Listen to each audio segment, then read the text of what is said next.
Hi and welcome to Air Kazoo Books. Today we're talking about this one, The Thank You Economy by Gary Vaynerchuk. I met Gary Vaynerchuk briefly in Austin, Texas a couple of weeks ago. We've got a friend in common, so I said hi and he gave me a copy of his book. He's not a big guy and he doesn't have a loud voice. You probably wouldn't notice him if he walked into a room. On stage, though, speaking to a Boeing 747-sized ballroom at Interactive Conference South by Southwest, he somehow grew bigger and louder and more mobile and a lot swearier. I was impressed. I've now seen someone who swears more on stage than I do. He had fire in his belly, Gary did, and I began to get a hint as he paced up and down the stage, pulling Bono moves to get the crowd to clap louder, why this New York wine store owner has become one of the best known social media personalities on the planet. His Wine Library TV online video channel receives up to 90,000 views an episode. On Twitter, he has more than 850,000 followers, most of them interested in wine, but a growing chunk wanting to know what he says about social media. And his first book, Crush It, hit number 2 on the New York Times bestseller list. I was pretty buzzed leaving the room.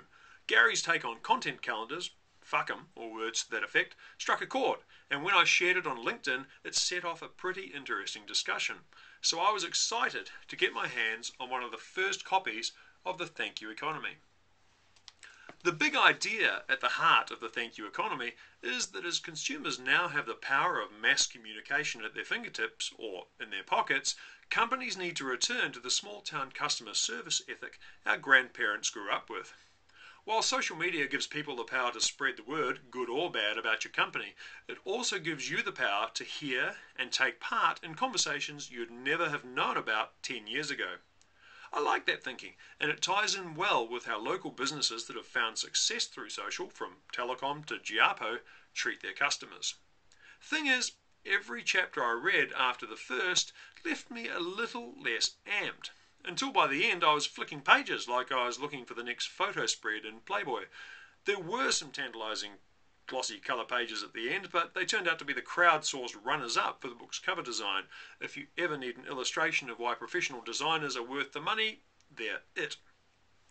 Part of the letdown, though, is that there's not a lot of meat in the book. Maybe it's a New York thing, but Gary never seems to be able to tell you the time without explaining how the watch was made, then telling you where the watchmaker came from and why the watchmaker's an idiot for not being on Facebook. Another part is the chest-beating tone of the whole thing. Quotes like, "I'm probably an all-star player right now, but at Wine Library I was a Hall of Famer." Maybe it's my Kiwi reticence, but I'm pretty sure no one can really claim to have all the answers in social media. It's too new. It's a work in progress. We can all learn from each other. There is no Hall of Fame.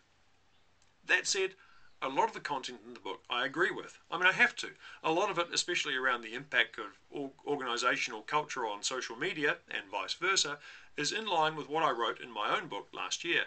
Vaynerchuk serves up some nice insights on overcoming objections to social media too, and most of his case studies you won't have read about anywhere else, and that's refreshing. But I think what this is a book too far and possibly a book too soon. The business publishing industry needed a bestseller on social media and customer service, and they've probably got one. But did Vaynerchuk have enough new to say to fill a book? I'm not sure. Yep, there's some interesting and true stuff in here, but for anyone already working in or with social media, there aren't many surprises.